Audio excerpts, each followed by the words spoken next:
بسم اللہ الرحمن الرحیم۔ منکی ماسٹر دیوی کا بھی بدترین دشمن تھا۔ ان حالات میں عیسائیوں، ہندوؤں اور یہودیوں پر ایسی افتاد آ پڑی تھی کہ اسلامی ممالک کے خلاف انہیں سازش کرنے کی فرصت نہیں مل رہی تھی۔ اپنا بچاؤ کرنے کی فکر میں ان سب کا خون خشک ہو رہا تھا، اور اب حملہ آور منکی ماسٹر کے لیے بھی مسئلہ پیدا ہو گیا تھا۔ الپا نے منکی برادر کو سحرزدہ کر کے یرغمال بنا لیا تھا۔ وہ اپنے بھائی سے ایک باپ کی طرح محبت کرتا تھا، نہ اسے کسی مصیبت میں دیکھ سکتا تھا اور نہ ہی اس کی توہین برداشت کر سکتا تھا۔ یہ اور بھی بہت بڑی توہین تھی کہ ایک عورت نے اسے اپنا غلام بنا لیا تھا۔ سونیا نے اسے فون پر رابطہ کیا اور کہا، ہیلو ماسٹر، تمہاری قوم میں عورتوں سے کمتر رہنے کو توہین سمجھا جاتا ہے۔ تم اپنے سگے بھائی کے لیے یہ کیسے برداشت کر رہے ہو؟ میں اس الپا نامی عورت کو کتوں کے آگے ڈال دوں گا۔ غصے میں یہ کہنا آسان ہے، تم الپا تک نہیں پہنچ سکو گے، میں اپنے بھائی تک تو پہنچ سکوں گا۔ یہ بہت بڑی حماقت کرو گے، ذرا عقل سے سوچو۔ تمہارے بھائی کو اس لیے یرغمال بنایا گیا ہے کہ تم ان کے ملک پر حملہ نہ کرو۔ اپنے بھائی سے ملنے کے لیے تل ابیب جاؤ گے تو تمہیں بھی وہ اپنا تابعدار بنا لیں گے۔ میں سمجھ رہا ہوں وہ ایسا ضرور کریں گے، فی الوقت یہی سمجھ میں آ رہا ہے بھائی کو واپس حاصل کرنے کے لیے ان کے حساس علاقوں پر حملے کروں، انہیں کچھ نقصان پہنچا کر گھٹنے ٹیکنے پر مجبور کروں۔ الپا تمہارے بھائی پر تنویمی عمل کے دوران اس کے چور خیالات پڑ چکی ہے، تم دونوں بھائیوں کی کمزوریاں معلوم کر چکی ہے۔ اگر وہ منکی برادر کو اذیتیں پہنچائے گی تو کیا تم برداشت کر سکو گے؟ کیا تم چاہو گے تمہارے بھائی کو اپاہج بنا دیا جائے؟ وہ ایک ہاتھ سے سر تھام کر بولا، پلیز ایسی باتیں نہ کرو، میں اسے تکلیف پہنچنے کے خیال سے ہی لرز جاتا ہوں۔ جب اپنا دفاع کام نہ کرے، جب اپنے تمام حفاظتی ذرائع کام نہ آ سکیں تو دوسروں کی مدد حاصل کرنا چاہیے۔ وہ فوراً ہی بولا، کیا تم میری مدد کر سکتی ہو؟ مدد مانگو گے تو ملے گی، نہ مانگنے والے کو کچھ نہیں ملتا۔ مگر تم ہو کون؟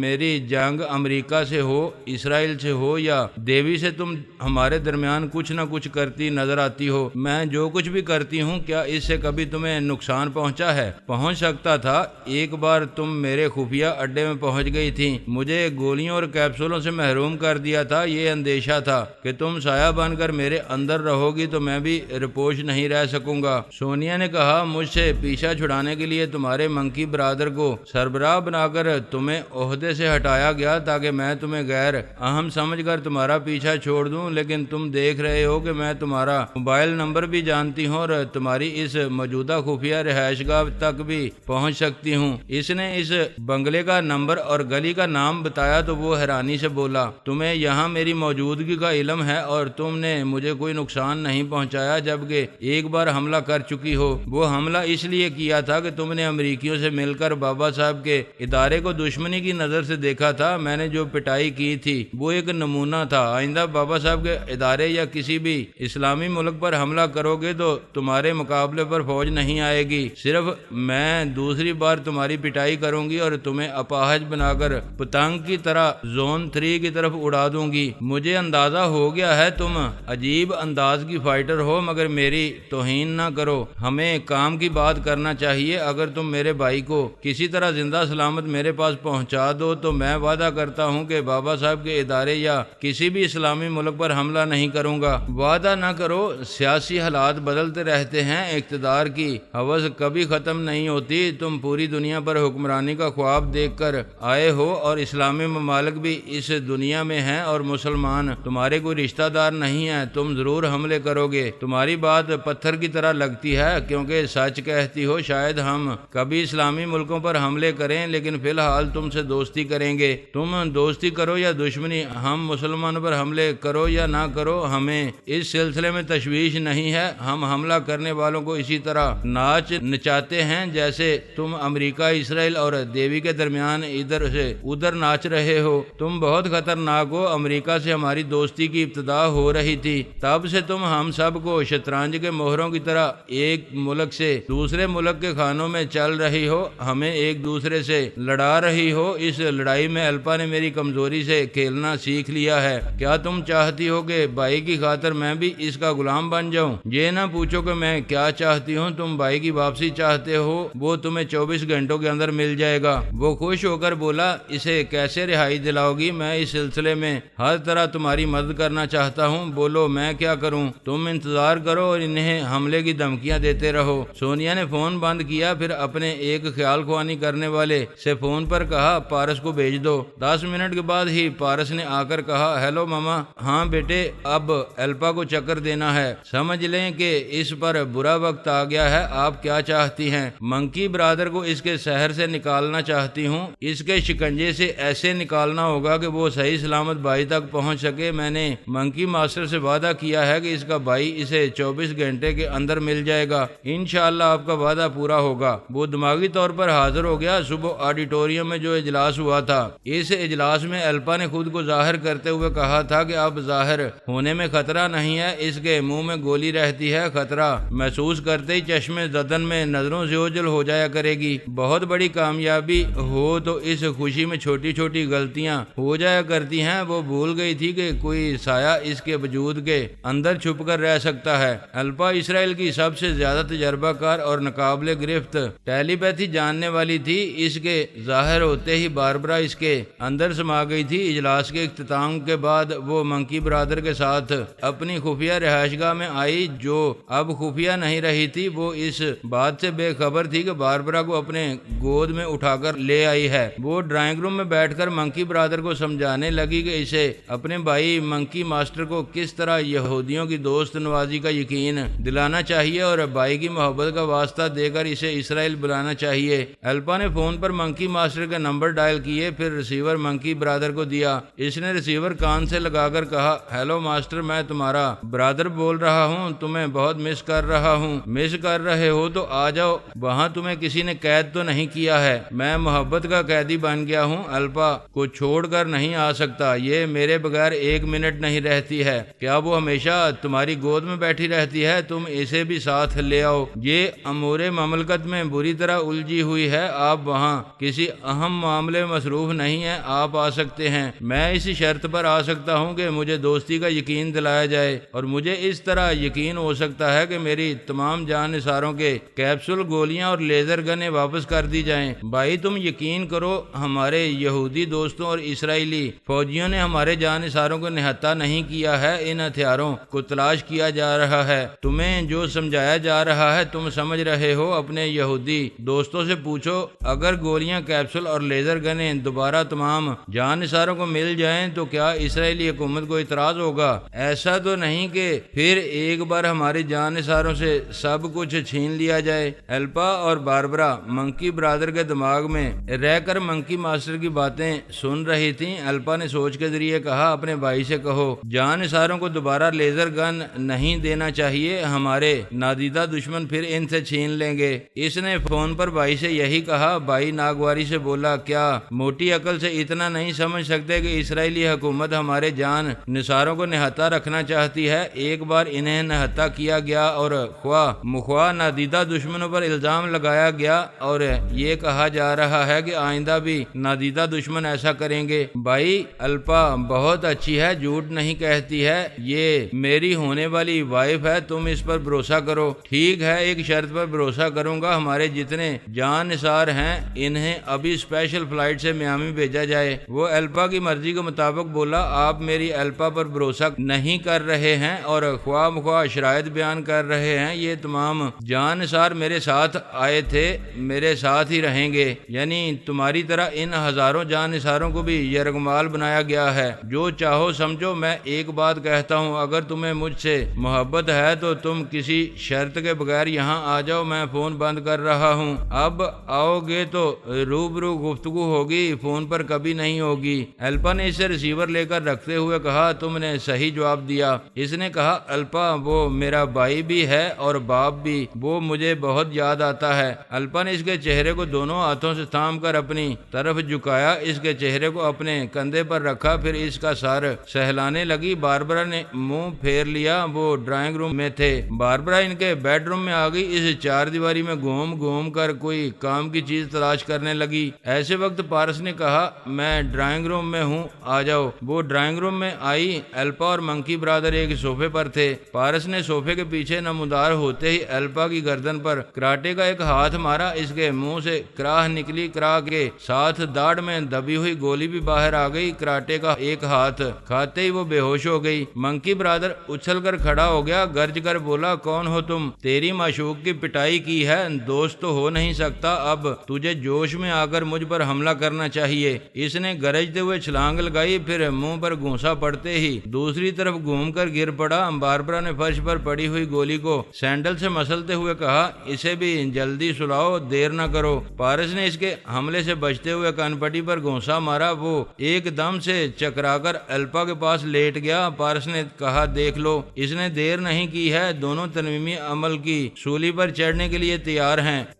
ہم نے عزم کیا تھا کہ پاکستان کے ایسے افراد کو ٹیلی پیتھی کا علم سکھائیں گے جو خود کو یہ علم سیکھنے کا اہل ثابت کریں گے۔ ویسے تو حب الوطنی اور قومی جذبات کے پیش نظر ان سب کو یہ علم سکھایا جا سکتا ہے جو اعلیٰ تعلیم یافتہ، بے حد ذہین اور خاصے صحت مند ہوں، لیکن جس طرح ایمان کامل سب کے مقدر میں نہیں ہوتا، اسی طرح غیر معمولی علوم سیکھنا سب کو راس نہیں آتا۔ امریکی حکام اور ان کے اعلیٰ فوجی افسران نے سینکڑوں ذہین اور تعلیم یافتہ نوجوانوں کو ٹیلی پیتھی سکھائی۔ دیوی نے کئی بار درجنوں بھارتی جوانوں کو ٹرانسفارمر مشین سے گزارا، لیکن نتیجہ کیا نکلا؟ نہ امریکی حکومت کو اپنے خیال خواہی کرنے والوں سے خاطر خواہ فائدہ پہنچا، نہ دیوی اپنے جوانوں کے ذریعے بھارت کو سپر پاور بنانے میں کامیاب رہی۔ یہ خدا بہتر جانتا ہے کہ کون ٹیلی پیتھی کا علم حاصل کرنے کا اہل ہے۔ ہمارے تجربات نے سمجھایا ہے کہ اس علم کا حامل ہونے کے لیے سب سے پہلے ایمان کی پختگی لازمی ہے، صبر اور برداشت کرنا، دماغ سے نفرت اور غصہ نکالنا ضروری ہے۔ بابا صاحب کے ادارے میں ایسی تربیت دی جاتی ہے کہ تربیت حاصل کرنے والے کبھی گمراہ نہیں ہوتے۔ آمنہ نے ایسی ہی تربیت دینے اور ٹیلی پیتھی کا علم سکھانے کے لیے پہلے دو پاکستانیوں کا انتخاب کیا۔ وہ دونوں باپ بیٹی تھے۔ باپ کا نام فخر الدین اور بیٹی کا نام فہمیدہ عرف فہمی تھا۔ ان دونوں کا ذکر پچھلے باب میں ہو چکا ہے۔ آمنہ نے ان دونوں پر اس وقت تنویمی عمل کیا تھا جب وہ ریل گاڑی کی اکانومی کلاس میں سفر کر رہے تھے۔ وہ باپ بیٹی بابا صاحب کے ادارے میں پہنچنے تک سحرزدہ رہے، پھر انہیں سمجھایا گیا کہ اچھے اور سچے مسلمانوں کے لیے بابا صاحب کا ادارہ کتنا اہم ہے، اتنا اہم ہے کہ ان باپ بیٹی کو شرافت اور ایمانداری کے صلے میں اب ٹیلی پیتھی سکھائے گا تاکہ وہ پاکستان میں خیال خوانی کے ذریعے ملک دشمن عناصر سے اچھی طرح نمٹ سکیں اور اپنے وطن میں کرپشن کے خاتمے کے لیے جدوجہد کرتے رہیں۔ فہمی نے پہلے کبھی پاکستان سے باہر کی دنیا نہیں دیکھی تھی۔ بابا صاحب کے ادارے میں رکھا گیا تاکہ وہ دنیا کے بدترین لوگوں سے نمٹنے کی تربیت حاصل کرتی رہے، اور فخر الدین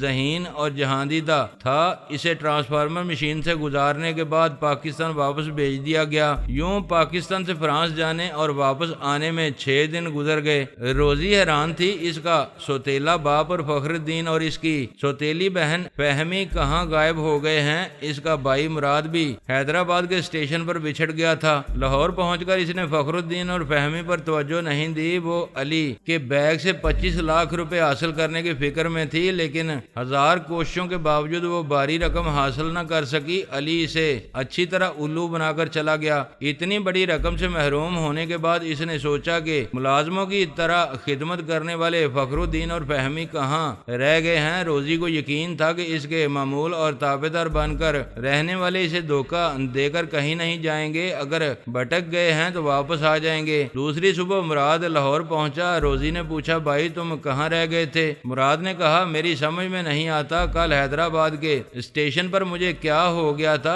ٹرین چل پڑی تھی، میں اس پر سوار ہونا چاہتا تھا لیکن اس کے ساتھ دوڑتے رہنے کے باوجود اس میں سوار نہ ہو سکا۔ یہ کیا بات ہوئی کہ ٹرین کے ساتھ دوڑ رہے تھے مگر اس میں سوار نہیں ہوئے؟ یہی تو سمجھ میں نہ آنے والی بات ہے۔ تم بتاؤ کیا تم نے وہ 25 لاکھ روپے اس اجنبی سے حاصل کیے؟ نہیں، وہ بڑا چال باز تھا، 25 لاکھ لے کر ہماری کوٹھی کے اندر آیا تھا لیکن میں کیسے بے خبر ہو گئی، مجھے مجھے پتہ نہ چلا، جب آنکھ کھلی تو وہ اپنے 25 لاکھ روپے لے جا چکا تھا۔ یقین نہیں آتا اتنی بڑی رقم ہمارے گھر کے اندر آئی اور تم اسے لوٹ نہ سکی۔ تم اسے اعصابی کمزوری کی دوا پلا سکتی تھی۔ میں نے یہ بھی کرنا چاہا، پانی میں وہ دوا ملائی تھی، لیکن نہ چاہنے کے باوجود میں وہ دوا خود ہی پی گئی۔ کیا بتاؤں کہ سفر کے دوران کس طرح کمزوری کا شکار رہی۔ تم اپنی مرضی کے خلاف وہ مضر دوا پی گئی، میں اپنی مرضی کے مطابق ٹرین پر سوار نہ ہو سکا اور تم سے بچھڑ گیا۔ ہاں یہ تو بھول ہی گیا، میں اسے بڈھے فخر الدین اور فہمی کو کھانا کھانے کے لیے 5 روپے دینا چاہتا تھا، لیکن بے اختیار انہیں 500 روپے دے دیے۔ وہ دونوں کہاں ہیں؟ میں ابھی ان سے 500 وصول کروں گا۔ وہ اسی دن سے غائب ہیں، میرے ترمیمی عمل کے زیر اثر رہنے کے باوجود مجھے دھوکہ دے رہے ہیں، کہیں چھپے ہوئے ہیں۔ روزی یہ کیا ہو رہا ہے؟ مجھے تو ایسا لگتا ہے وہ اجنبی جوان کوئی جادوگر تھا، مجھ سے ٹرین چھڑا دی، تمہیں دوا پلا دی اور ان کنگلوں کو میری جیب سے 500 روپے دلا دیے۔ وہ دل ہی دل میں بولی، وہ جادوگر بھی تھا اور چکر باز بھی، میرا سب کچھ لوٹ کر چلا گیا۔ اب سے پہلے کسی نے مجھے ہاتھ نہیں لگایا تھا، مگر وہ زبردست ہاتھ دکھا کر گیا ہے۔ مراد نے پوچھا، کیا سوچ رہی ہو؟ اسے سوچ رہی ہوں، وہ پہلا شخص ہے جس نے مجھے متاثر کیا ہے۔ سیدھی سی بات ہے، میں اسے چاہنے لگی ہوں۔ اسے تلاش کرو، اگر وہ میرا لائف پارٹنر بن جائے گا تو اس چال باز کے ساتھ ہم بڑی بڑی وارداتیں کر سکیں گے۔ میں تو اس لیے بھی اسے تلاش کروں گا کہ مالدار اسامی ہے۔ ایک بار ہمیں ناکامی ہوئی، لیکن آئندہ اس سے بڑی رقمیں وصول کی جا سکتی ہیں۔ ایک ہفتے بعد وہ کسی موٹی اسامی کو پھانسنے کے ارادے سے یہاں آئے۔ وہاں ملکی اور غیر ملکی سرمایہ دار آتے تھے۔ اب سے پہلے وہ کئی لاکھ پتی اور کروڑ پتی تاجروں کو پھانس چکی تھی۔ مراد اس سے دور ہی دور رہ کر اس کی حفاظت کرتا تھا اور کسی عیاش کو روزی کے ساتھ بیڈ روم تک پہنچنے نہیں دیتا تھا۔ دونوں بہن بھائی اس سے پہلے شکار کو لوٹ کھسوٹ کر قتل کر دیتے تھے یا پھر اسے کہیں منہ دکھانے اور شکایت کرنے کے قابل نہیں رہنے دیتے تھے۔ روزی کا خیال تھا وہ علی کو بھی اسی طرح ٹریپ کرے گی، اسے اپنے بیڈ روم تک آنے دے گی، پھر اعصابی دوا کے ذریعے اسے کمزور کر کے 25 لاکھ روپے چھین لے گی۔ اس سے نجات حاصل کرنے کے لیے اسے زہر دینے میں بھی تاخیر نہیں کرے گی، لیکن پہلی بار وہ ایک مرد کے شکنجے میں آ گئی تھی۔ بہرحال وہ مراد کے ساتھ پرل کے ڈائننگ ہال میں آئی تو فخر الدین نظر آیا۔ وہ دونوں اسے دیکھ کر ٹھٹک گئے۔ وہ بہت ہی قیمتی سوٹ اور نیکٹائی میں تھا، آنکھوں پر سنہرے فریم کی اینک تھی اور وہ سر جھکائے کھانا کھانے میں مصروف تھا۔ مراد نے اپنے ستیلے باپ کی طرف اشارہ کرتے ہوئے روزی سے کہا، ہم نے تو اسے روٹی روٹی کا محتاج بنا رکھا تھا اور یہ ہم سے مانگ کر کھانے والا اس مہنگے ہوٹل میں کھانا کھا رہا ہے۔ بھائی مجھے تو آنکھوں سے دیکھ کر بھی یقین نہیں آ رہا ہے، یہ شخص کتنا صاف ستھرا، خوش پوش اور باوقار ہے۔ ہمارا باپ تو بالکل چوہا لگتا تھا۔ یقین تو مجھے بھی نہیں آ رہا ہے، ہمارا باپ ایک ہفتے پہلے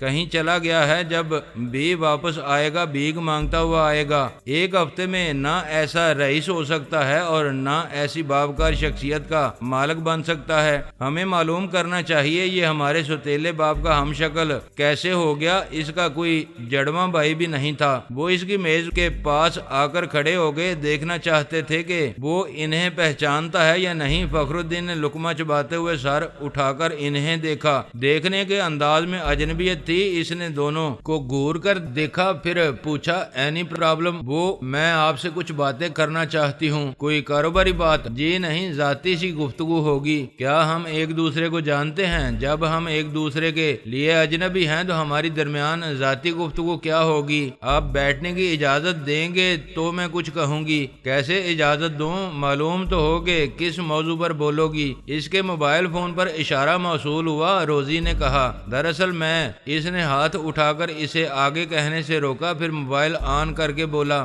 ہیلو، میں فوکر ڈین بول رہا ہوں۔ ہاں تو پھر کیا ہوا؟ اگر وہ 1 کروڑ روپے دے رہا ہے تو اس کا مطلب یہ نہیں ہے کہ تم مجھے لنچ کے وقت ڈسٹرب کرو، پھر یہ کہ بینک بند ہو چکا ہے۔ میں وہ 1 کروڑ روپے اپنے گھر لے جا کر نہیں رکھوں گا۔ کوئی بھی کتا اور کتی آ کر مجھے لوٹ لیں گے۔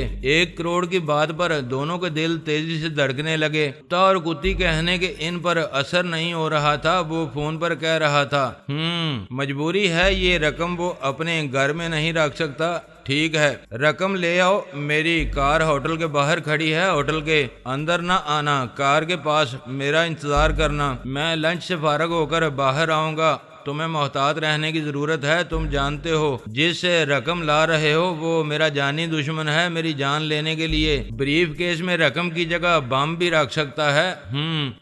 شاباش، خوب ہوشیاری سے۔ اس نے موبائل فون کو بند کیا، پھر سر اٹھا کر بولا، تم دونوں ابھی تک کھڑے ہوئے ہو، تم شاید کچھ کہہ رہی تھی۔ مراد نے کہا، روزی تم ان سے باتیں کرو، میں ابھی آتا ہوں۔ وہ چلا گیا۔ روزی نے کہا، میں ایک لڑکی ہوں، آپ کو اخلاقاً مجھے بیٹھنے کے لیے کہنا چاہیے۔ لڑکی بھی ہو، تنہا بھی ہو، چلو بیٹھ جاؤ۔ وہ شکریہ کہہ کر ایک کرسی پر بیٹھ گئی۔ فخر الدین نے کہا، تم میری بیٹی جیسی ہو، بات شروع کرنے سے پہلے بتاؤ کیا کھاؤ گی؟ وہ چاہتی تھی کہ فخر الدین لنچ سے جلدی فارغ ہو کر باہر نہ جائے، مراد کو 1 کروڑ کا بریف کیس چھین کر فرار ہونے کا موقع مل سکے۔ وہ بولی، مجھے بھوک تو لگی ہے لیکن میں کھانا کھاؤں گی تو آپ کو دیر ہو جائے گی۔ مجھے دیر نہیں ہوگی۔ وہ بولو کیا کھاؤ گی؟ منگوانے کی ضرورت نہیں ہے، یہاں پہلے ہی بہت کھانا رکھا ہوا ہے۔ وہ ایک پلیٹ میں سالن لیتے ہوئے بولی، آپ یقین نہیں کریں گے، آپ میرے ڈیڈی کے ہم شکل ہیں، ہو بہو ویسی ہی صورت، آواز اور لب و لہجہ ملتا جلتا ہے۔ کیا تمہارے ڈیڈی میری طرح دولت مند ہیں؟ نہیں، وہ بینک میں کیشیئر ہیں۔ فخر الدین بابا صاحب کے ادارے سے واپس آ کر خیال خوانی میں مصروف رہا تھا۔ فہمی بابا صاحب کے ادارے میں تھی۔ اس سے گفتگو کرنے کے بعد وہ سوتیلی بیٹی اور بیٹے کے خیالات پڑھتا رہا تھا اور بہت سی ایسی خفیہ باتیں معلوم کرتا رہا تھا جو پہلے اسے معلوم نہیں تھیں۔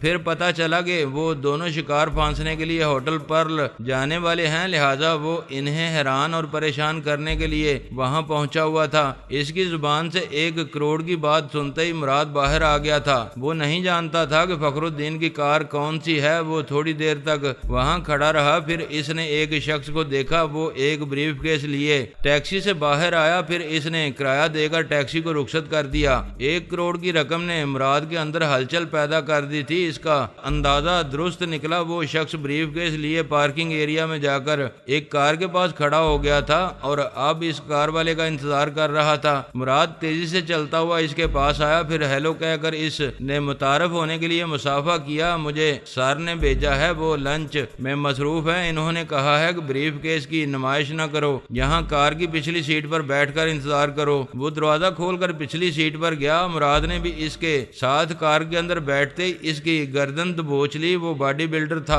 اس کے مقابلے میں وہ شخص ہاتھ پاؤں مارتا رہا۔ پھر اس نے جیب سے ایک پرفیوم کی شیشی نکالی، اس میں بے ہوشی کی دوا تھی۔ اس نے خود سانس روک کر دوا سپرے کی تو وہ چشمے زدن میں بے ہوش ہو گیا۔ مراد نے بریف کیس لے کر کار سے نکلنے میں دیر نہیں کی، تیزی سے چلتا ہوا اپنی کار کے پاس آیا، پھر اس میں بیٹھ کر اسے تیزی سے ڈرائیو کرتا ہوا اپنی چھوٹی سی کوٹھی میں پہنچ گیا۔ اب سے پہلے اس نے اتنی بڑی واردات نہیں کی تھی۔ 1 کروڑ روپے کی رقم معمولی نہیں ہوتی۔ وہ اپنے کمرے میں آ کر صوفے پر بیٹھ گیا۔ اس بریف کیس کو نمبروں کے ذریعے لاک کیا گیا تھا۔ اس نے اوزار کے ذریعے اس کے لاک کو توڑ دیا، پھر خوشی سے ہو ہا کا نعرہ لگاتے ہوئے اسے کھولتے ہی ایک ہلکا سا دھماکہ ہوا۔ خلاف توقع ہلکا سا دھماکہ بھی ہو تو وہ بھی دہشت زدہ کر دیتا ہے۔ اس کے حلق سے ایک چیخ نکلی، پھر وہ صوفے سے نیچے گر پڑا۔ ہوٹل میں روزی نے فخر الدین باتوں میں الجھا رکھا تھا۔ تقریباً 50 منٹ کے بعد وہ دونوں کھانے کی میز سے اٹھ گئے۔ وہ اس کے ساتھ ہوٹل کے باہر آتے ہوئے بولی، میرا بھائی بہت بے پرواہ ہے، تھوڑی دیر میں آنے کی بات کہہ کر جاتا ہے، پھر گھنٹوں لگا دیتا ہے۔ آپ کی رہائش کہاں ہے؟ میں گلبرگ منی مارکیٹ کے پاس رہتا ہوں، تم کہاں جاؤ گی؟ میں ذرا آگے لبرٹی مارکیٹ کے قریب رہتی ہوں۔ وہ باتیں کرتے ہوئے پارکنگ ایریا میں آئے، وہاں ایک شخص کار کے قریب بریف کیس لیے کھڑا ہوا تھا۔ روزی اسے دیکھ کر پریشان ہو گئی، سوچنے لگی بھائی کہاں چلا گیا؟ کیا اس شخص سے بریف کیس چھین لینے کا موقع نہیں ملا؟ فخر الدین نے اس شخص سے بریف کیس لے کر پوچھا، تم نے اس کے سامنے یہ رقم گن لی تھی؟ جی ہاں، پوری رقم ہے۔ ٹھیک ہے، تم جاؤ۔ وہ چلا گیا۔ فخر الدین نے کہا، تمہارا بھائی موقع سے فائدہ اٹھانا نہیں جانتا ہے۔ وہ چونک کر بولی، جی میں سمجھی نہیں۔ بھائی جسے تم فائدہ اٹھا رہی ہو، مجھ سے مل کر ایک وقت کا کھانا بھی کھا لیا اور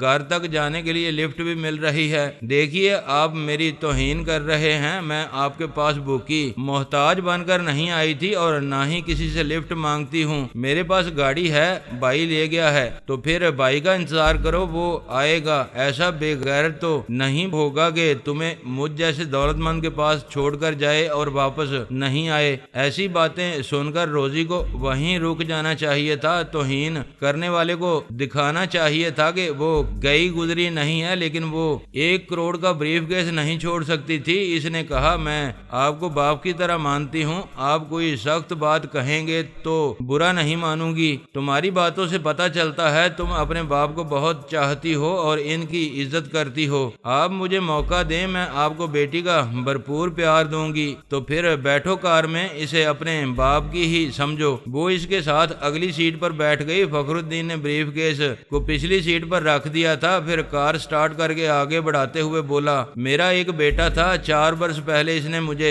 غریب محتاج بوڑھا دیکھ کر گھر سے نکال دیا۔ اب وہ مجھے دولت مند دیکھ کر پچھتا رہا ہے۔ کیا تم پچھتا رہی ہو؟ وہ چونک گئی، پھر بولی، نہیں تو میں نے اپنے باپ سے کوئی زیادتی نہیں کی ہے، میں تو دل و جان سے انہیں چاہتی ہوں۔ میرا بیٹا بہت فراڈ ہے، ابھی کوئی 10 دن پہلے مجھ سے 25 لاکھ روپے لے گیا۔ میں اسے دینا نہیں چاہتا تھا، لیکن ایسا لگتا ہے جیسے اس نے کوئی پراسرار علم سیکھ لیا ہے۔ پتہ نہیں مجھے کیسے راضی کر لیا، میں نے بینک سے 25 لاکھ نکال کر اسے دے دیے۔ 25 لاکھ کے ذکر پر وہ علی کو یاد کرنے لگی۔ فخر الدین نے کہا، عجیب احمق لڑکا ہے، 25 لاکھ کراچی لے گیا، پھر واپس آ کر مجھے دے دیے۔ کیا ابھی 6 دن پہلے اس نے ٹرین میں سفر کیا تھا؟ ہاں، کیا تم اسے جانتی ہو؟ جی ہاں، میں نے بھی اس کے ساتھ سفر کیا تھا۔ پھر تو بڑا سفر کیا ہوگا۔ اس کا نام کیا ہے؟ پتہ نہیں آج کل کیا نام ہے۔ کیا اس کا نام نہیں ہے؟ نہیں، وہ فراڈ کرتے ہوئے جس نام سے بدنام ہوتا ہے وہ نام چھوڑ کر کوئی نیا نام رکھ لیتا ہے۔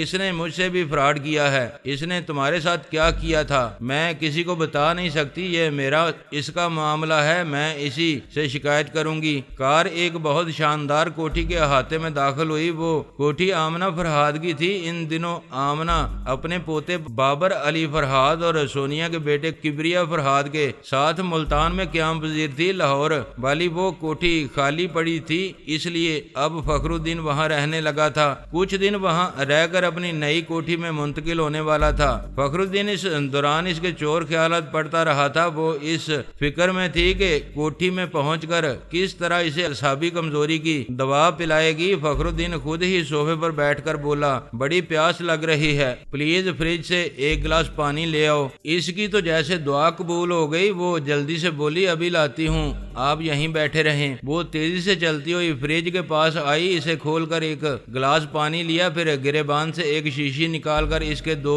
قطرے پانی میں ٹپکائے، شیشی بند کر کے دوبارہ گریبان میں چھپا لی۔ اس کے بعد پانی سے بھرے گلاس کو ہونٹوں سے لگا لیا۔ ایسے وقت اس نے گھبرا کر سوچا، یہ میں کیا کر رہی ہوں، یہ تو وہی غلطی دہرا رہی ہوں، نہیں میں نہیں پیوں گی۔ وہ گلاس کو ہونٹوں سے الگ کرنا چاہتی تھی، مگر ایسا کرنے کا صرف ارادہ کر رہی تھی، اس پر عمل کرنے کا اختیار نہیں تھا۔ وہ بے اختیار پیتی جا رہی تھی۔ یوں نہ پینے کی جدوجہد میں وہ گلاس کا آخری قطرہ تک پی گئی۔ اس نے خالی گلاس کو دیکھا، پھر چیخنے لگی۔ فخر الدین نے آ کر پوچھا، کیا ہوا، کیوں چیخ رہی ہو؟ وہ فخر الدین کے سوال پر سوچ میں پڑ گئی۔ چیخنے کی وجہ یہ نہیں بتا سکتی تھی کہ اعصابی کمزوری کی دوا حلق سے اتار چکی تھی۔ وہ بولی، میں کمزوری محسوس کر رہی ہوں۔ تو عجب ہے، کمزوری سے آواز بند ہو جاتی ہے، تمہاری چیخ تو باہر تک جا رہی ہے۔ وہ ایک کرسی پر بیٹھ کر بولی، میں ابھی کمزور ہونے والی ہوں۔ یہ بھی تو عجب کی بات ہے، تمہیں کیسے پتا چل گیا کہ کمزور ہونے والی ہو؟ پلیز مجھے کسی بیڈ روم میں لے چلیں اور وعدہ کریں جب تک میری کمزوری دور نہیں ہوگی آپ مجھے یہاں رہنے دیں گے۔